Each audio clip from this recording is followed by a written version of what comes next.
আবারও আমরা ফিরে এসেছি এক চাঞ্চল্যকর এবং রহস্যময় ঘটনা নিয়ে। হুগলিতে কাছে গিয়ে ভগবানগোলার শ্রমিকের হাত পা বাঁধা অবস্থায় মৃতদেহ উদ্ধার।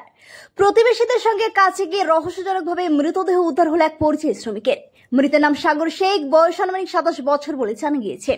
তার বাড়ি ভগবানগোলা থানার বালিপাড়া পাইকমারি এলাকায়। পুলিশ সূত্রের খবর, ভগবানগোলা থানার বালিপাড়া পাইকমারি গ্রামের বাসিন্দা সাগর শেখ এক সপ্তাহ আগে প্রতিবেশী পরিযায়ী শ্রমিকদের সঙ্গে হুগলির বলাগড়ে কাছে গিয়েছিলেন। শনিবার সকালে বলাগড় থানার পুলিশ স্থানীয় সিজা কামালপুর সুপার মার্কেট থেকে সাগর শেখের হাত পা বাঁধা অবস্থায় ঝুলন্ত মৃতদেহ উদ্ধার করেন। এ ঘটনায় তার সঙ্গে থাকা ভগবানগোলার প্রায় 20 জন পরিযায়ী শ্রমিককে আটক করেছেন এবং জিজ্ঞাসা করছেন বলে পুলিশের দাবি। পুলিশের প্রাথমিক অনুমান, খুন করে ঝুলিয়ে দেওয়া হয়েছে ওই ব্যক্তিকে। ঘটনার খবর আসতেই শোকের ছায়া নেমে এসেছে গোটা পরিবারে। পরিবারের লোকজন বলেন যে আসল দোষীকে চিহ্নিত করে যেন ফাঁসি দেওয়া হয়। দেখুন সেই ছবি আমাদের এপি নিউজ বাংলার পর্দায়। ভগবানগোলা থেকে জাকিরুল হকের রিপোর্ট, এপি নিউজ বাংলা। জানতে পেরেছি 11টা 11:30টার দিকে। কিভাবে মারা গেল?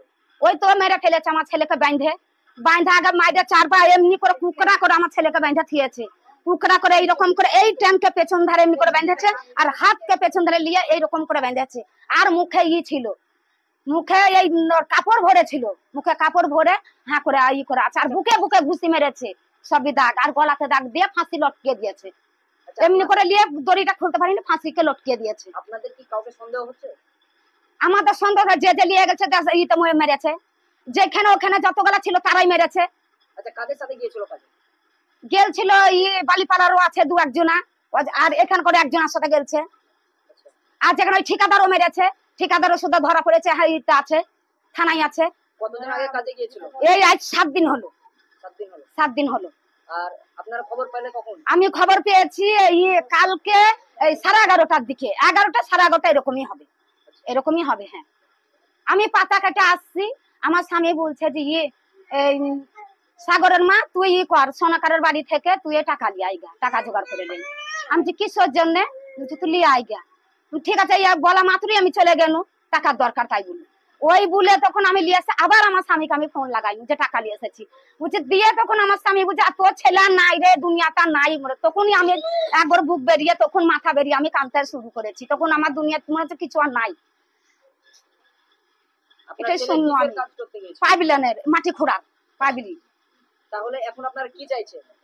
এখন আমি মারের বদলে মার চাই, আমি শাস্তি চাই, আমি বদলা চাই। আমার ছেলেকে যেমনি করে মেরেছে তেমনি করে আমি দেখতে চাই মোবাইলে। আমার ছেলেকে যেমনি মোবাইলে লোকে দেখছে, আমি যেন এইগুলো দেখতে চাই। আমি সবাইকে আমি যেন দেখতে চাই যেমনি করে মাই। আমি এটাই শাস্তি চাই। আমি এটা অনুরোধ করে বলছি, আমি যেন এটা আমি এটা দেখতে চাই। আমি তার কোনো কিছু আমি প্রার্থনা চাই না। আমার যেমনি বুক খালি করেছে তার মার যেন বুক খালি করে। আমার এটাই অনুরোধ, এটাই আমি চাই। আপনার নাম? সাইরা বিবি। এই গ্রামের নাম? চর পাইকমারি। আপনার ছেলের নাম? সাগর শেখ। 6টার সময় করে পৌঁছেছে, 6টার সময়। তখন লাশ কোনখানে বলে চলে গেছে হাসপাতালে। আমরা যে দেখতে পাইনি, তবে যেরকম জাস্ট পুলিশের মুখে শুনলাম যে এরকম অত্যাচার করে মেরেছে। তা ওরাও বললে যে এরকম অত্যাচার করে মারা এর জীবনেও দেখিনি আমরা এরকম মার।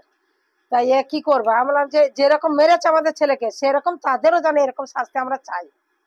কিন্তু আমাদের বুক খালি যেমন করেছে তেমনি তাদেরও এই বুক খালি করেছে। আমি মারের বদলে মার চাই, ফাঁসির বদলে ফাঁসি চাই। আপনারা এখন তাহলে কি চাইছেন? আমরা ফাঁসি চাইছি। তাহলে আজ যদি ফাঁসি না হয় তো কাল আরেকজনের ছেলেকে নিয়ে ফাঁসি করবে, তবে তার করবে, ও তো করতেই থাকবে।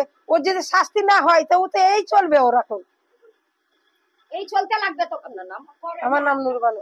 এই গ্রামের নাম? এই গ্রামের নাম চকপাকিমান।